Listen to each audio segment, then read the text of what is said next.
한 3분 44초부터 3분 44초까지는 김태훈님 명동로 때 오셨습니다. 이거로 마무리를 하고요. 네, 그리고 평생 하시기로 했습니다. 딱 찍어놓고 그 다음부터 이제 4분부터는 명상 주제 전해드리도록 하겠습니다.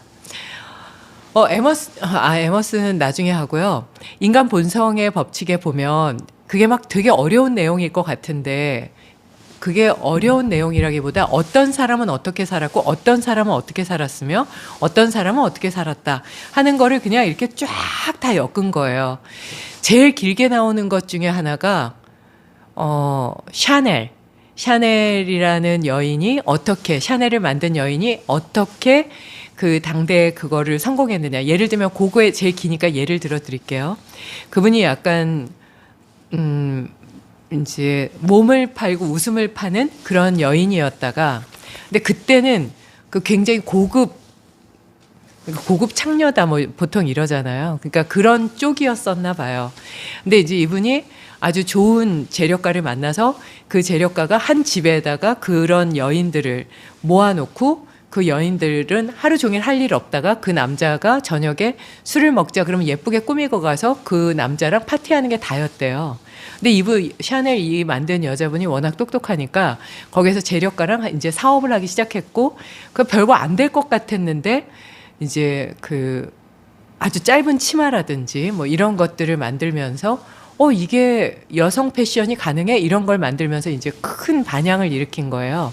그러면서 이분이 성공을 하니까 여자 사업가라는 거 그게 불가능하지라는 게 그 시대의 문제였대요. 그래서 이분이 주제로 잡은 건 뭐였냐면 굉장히 꾀가 많았다라는 식으로 얘기를 하세요. 그 샤넬 그 만든 여인이요. 그래서 돈 많은 남자를 어떻게 하면 당신의 남자를 만들 수 있고 어떻게 하면 그 돈 많은 남자에게서 돈을 뺏을 수 있는가를 알았고 그래서 이거를 이렇게 성공을 시켰고 그리고 그 여인이 성공하자 득달같이 달려든 남자들의 시기 질투심은 이런 상황이었다라는 걸 쫙 전개하고 있거든요.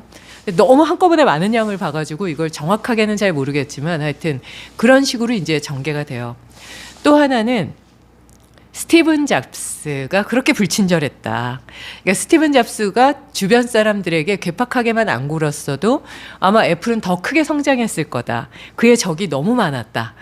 그래서 상대방들에게 친절하게 해야 되는데 그 사람의 이런 면들이 스티븐 잡스의 뭐 거친 말이라든지 따뜻한 친절한 인사말이라든지 이런 게 없었던 이런 역사가 큰 문제를 만들었다. 뭐 이런 것들을 이제 쫙 정리를 해요. 그리고 이제 중국에 있어서의 그 문화가 무너진 이유는 스승들을 제자들이 제트기 자세라 그러는 거라서 막 이렇게 팔을 뒤로 젖히고 말도 안 되는 괴로운 자세로 그 어린 아이들이 선생님들을 고문을 했었나 봐요. 선생님들이 그 고문 때문에 말도 안 되는 그냥 말들 그러니까 자백 같은 것들을 막 하고 이러면서 이제 점점 더 그 아이들을 두려워하게 되고 그 아이들은 완장을 차고 다니는 걸 너무나 즐겨하면서 자랑스러워하고 이러면서 문화의 뿌리 자체가 무너지면서 지금의 그 중국의 문화가 무너지는 시기가 있었기 때문에 중국인들이 왜 굉장히 문화의 중심이다 이렇게 해서 중화민국 이랬었는데 그게 말도 안 되게 무너지기 시작했잖아요. 그 시기가 최근까지도 있었죠. 근데 그게 바로 그때의 문제 때문이다. 이렇게 이제 쭉 나오면서 결국은 뭐냐면 사람은 동물이고 그 동물에서 서로 이기려고 하고 그리고 그 이기려고 하는 것 밑에 보면 그 명예를 잡고 권력을 잡은 사람들이 이렇게까지 동물처럼 극단적으로 갔으며 사람들의 이런 성향이 있다는 걸 알고 우리는 이렇게 대처해야 됩니다 하는 내용들을 계속 만들어 가는 거예요. 그러면서 또 유명한 어떤 학자의 예를 들면서 아버지한테 매일 맞고 그 아버지가 때리는데 감정 없이 때렸다는 거예요. 사랑의 매야 이러면서 막 때렸다는 거죠. 그러면서 형도 맞고 이분도 맞고 그 누나도 맞고 이러면서 이제 말도 안 되는 가정교육을 받고 자라면서 자아 성찰 같은 거는 생각도 하지 못하고 캐릭터가 완전히 무너질 수밖에 없는 캐릭터가 될 수밖에 없는 이런 상황이 되면서 나는 아무것도 할 수 없는 사람이야 라고 성장했는데, 그러다가 어느 날 내가 할 수 있는 거를 좀 찾아보자 이러면서 나와서 자기가 할 수 있는 걸 찾으면서 공부도 하게 되고 아이들도 가르치게 되면서 아버지의 소나기에서 나왔다 이렇게 표현을 해요. 근데 이제 자기가 혼자 나와서 사는 동안 가족들이 어떨까 걱정이 돼서 그 가족들한테 가보니까 그대로 그 지옥 같은 상황에 살고 있더라. 그래서 그 지옥 같은 상황에 살고 있는 형제들을 다 구하려고 하니 아버지가 또다시 폭력적으로 나와서 그리고 또 그 형도 폭력적으로 나와서 내가 포기하고 나는 나왔다 라는 얘기를 하는 거예요. 그러니까 어떤 상황에서도 결국 그 얘기를 쫙 듣다 보면 평화로운 상황을 만나기가 어려울 정도로 인간 본성의 법칙은 굉장히 지저분한 부분이 많고 명예를 따르면서 시기 질투심으로 점철되고 그 안에서 정말 악귀 같은 지옥 같은 전쟁 상황을 서로 만들고 평화로움을 깨면서 그것이 열심히 노력하고 발전하는 것이냐 잘못 살아가고 있는 게 인간 본성의 법칙이다. 골치가 아픕니다. 그러면서 거기에 나오는 게 이성 관계에 대해서 또 막 나와요. 그래서 문제가 되게 많은, 여기 뭐가 꼈어요. 그래서 그 문제가 되게 많은 거를 이제 얘기를 하는 거예요. 그럼 그런 인간 본성의 법칙이 있는데 우리는 그럼 어떻게 그 복잡다단하고 거칠고 어두운 본성, 지옥 같은 전쟁 같은 상황에 살아갈 것인가 라는 거를 이제 조금씩 얘기를 하는데요. 어제 말씀드린 대체할 수 없는 사람이 되는 것, 완전히 휴머니티가 가득하며 지혜로움으로 가득하고 끝없이 돕고 끝없이 나누고 이런 사람들은 대체가 불가능하잖아요. 그런 사람들은 그게 마이너스가 아니라 오히려 플러스가 됩니다 라는 얘기를 중간중간 해요. 인간 본성이라는 건 어떻게 보면 동물을 그냥 적용시켜서 보면 그대로 의문점 없이 이해할 수 있는 측면이 있는 것 같고요. 그럼 그게 나한테도 있다고 보는 게 우선은 중요할 것 같아요. 그럼 나도 시기 질투하는 마음이 있고 화내는 마음이 있고 누군가를 미워하는 마음이 있고 내가 돈을 많이 벌거나 명예가 높아지면 타인을 무시하는 그런 상황이 될 수도 있다는 걸 스스로가 스스로에게 얘기해야 된다는 거죠. 그래서 주의를 해야 되고 조심해 라고 하면서 내가 나의 고삐를 매지 않는다면 그렇게 쭉 나열된 그런 사람들의 삶을 살아갈 수밖에 없다는 거예요. 그 안에는 성의 문제도 있고 이성 간의 문제도 있고 갈등도 있고 뭐 이런 것들이 쭉 나오거든요. 그러면 그렇게 살다가 죽는 게 우리의 삶인가라고 보면 너무나 한심할 수밖에 없잖아요. 그래서 요가적으로는 인간 본성의 법칙이 만약에 그렇다면, 서양에서 보는 게 그렇다면 요가적으로는 그런 베이스가 있는 건 맞지만 우리가 욕구가 없을 수도 없고 감정이 없을 수도 없고 욕망을 따라가지 않을 수는 없잖아요. 하지만 그거를 타고 가는 배로 보고 욕구가 일어나고 욕망이 일어나고 감정이 일어나면 그거를 고삐를 딱 잡아서 이쪽 방향이야 라고 타고 가는 배 또는 말로 생각하고 방향을 잡으라는 거예요. 그게 바로 나의 신성한 의지라고 보고 그게 어웨이큰 로드로 가는 방법이다 라고 얘기를 하거든요. 근데 내가 감정도 없고 욕구나 욕망이 없다면, 인간 본성의 법칙에서 말하는 정말 지옥 악귀 같은 전쟁 상황이 없다면 내가 성장할 수 있는 방법도 없다는 거예요. 그러니까 아슈람 선생님은 뭐라 그러시냐면 아마 저처럼 많은 사람을 만난 사람은 극히 드물 거다. 근데 그렇게 많이 만나면서 괴로운 상황을 정말 끝없이 겪어봤기 때문에 한번 생각해 보세요. 제가 여대 나왔잖아요. 여대에다가 리듬 체조가 35명 중에 딱 한 명이었거든요. 한 명에다가 그 한 명이 대학교 1학년 때부터 모든 작품을, 숙대 작품을 다 짰어요. 그래서 이경숙 총장님이 정말 이뻐하셨거든요.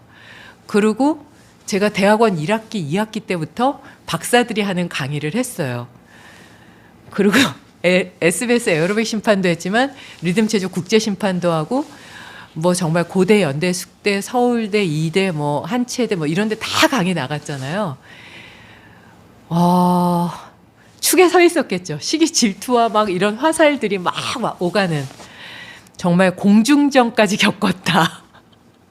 근데 그렇게 겪었기 때문에 피스풀 메이커가 됐습니다. 라고 말씀을 하시더라고요.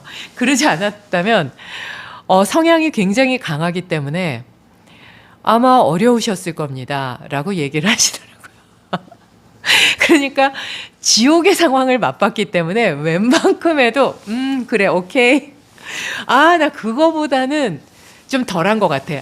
나 그때 90년대 있었던 그 사건보단 당신이 100배 천사야. 괜찮아 그것쯤은. 이렇게 넘어갈 수 있다는 거죠. 이거 진짜 괴로운 상황인데 웃음이 나오네요.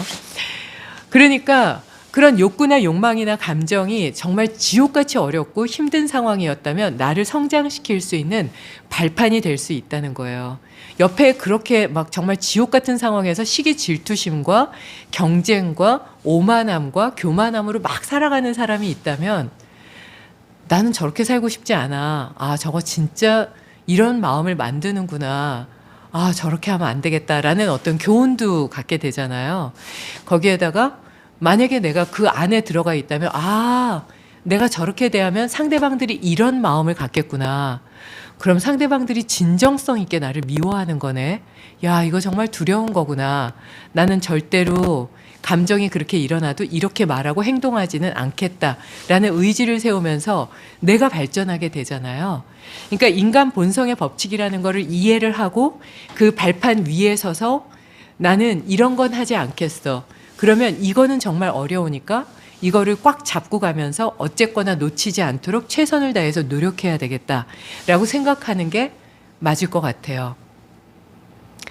그래서 인간 본성의 법칙을 정확하게 이해하고 나아가다 보면 저는 그때 너무 어렸을 때라 잘 이해를 못했는데 조금 어려운 상황을 지혜롭게 넘어가는 방법도 있을 것 같고요. 아주 어려운 상황이라고 생각되지만 그렇게 어렵지 않게 한 걸음 한 걸음 천천히 나아갈 수 있는 지혜로움도 갖게 될 것 같거든요. 그래서 인간 본성의 법칙은 그렇게 깨끗하거나 우리가 생각하는 것처럼 하늘에서 떨어진 그런 천사 같은 그런 성향은 아니구나를 이해할 필요가 있을 것 같고요. 그런 성향이 나한테 나타나거나 주변에서 나타나면 그래 우리도 동물이지. 그러니까 그런 성향이 있을 수 있는 거야. 하지만 여기에 오래 빠져 있는 거는 나도 괴롭고 주변도 괴로울 테니 빨리 빠져나오자 라고 생각하는 게 맞을 것 같고요. 빠져나올 때 그럼 어디로 가지? 이럴 때 내 내면에 신성함으로 방향을 돌려서 그래 그 평화로움이 있었지. 깊은 숨과 고요함으로 내 내면의 신성함에 집중하면서 이 어려운 시기를 넘어가 보자. 그리고 그 순간에 선택한 숨으로 그 순간에 지혜로운 선택으로 나아갈 수 있다면 그게 최선의 방법이 아닐까라고 생각하면서 나아가신다면 어떨까 싶어서 이 주제를 정해봤습니다. 내일부터는 에머슨에 대해서 좀 말씀을 드릴까 하고요. 에머슨은 아주 짧게 주제가 좋은 주제들이 많은데 그 내용을 얼마나 이끌어갈 수 있을지는 잘 모르겠어요. 그래서 오늘은 너무 늦어서 이 아포리즘하고 이 화를 다스리면 인생은 달라집니다 하고 틴나칸 선생님의 이 화 이거는 조금 시간이 여유가 있을 때 읽어드리도록 하고요. 눈이 많이 온다 그래서 이번 주 일요일 무료 특강은 없고요. 다음 주 무료 특강으로 미루도록 하겠습니다. 그래서 1월 달 명동 롯데 그 재수강해서 중간 수강해서 들어오실 수 있으니까요. 명동 롯데 오시고 싶은 분들은 문화센터로 오셔서 등록하시고 함께 하실 수 있으면 좋겠습니다. 토요일 날 강남 신세계 수업도 아마 등록이 가능한가? 그건 잘 모르겠네요. 사무실에 물어보시고요. 예, 강남 신세계에서 뵙도록 하겠습니다. 많이 추워졌는데 감기 조심하시고요. 내일 또 뵙겠습니다. 편안한 밤 되세요. 감사합니다.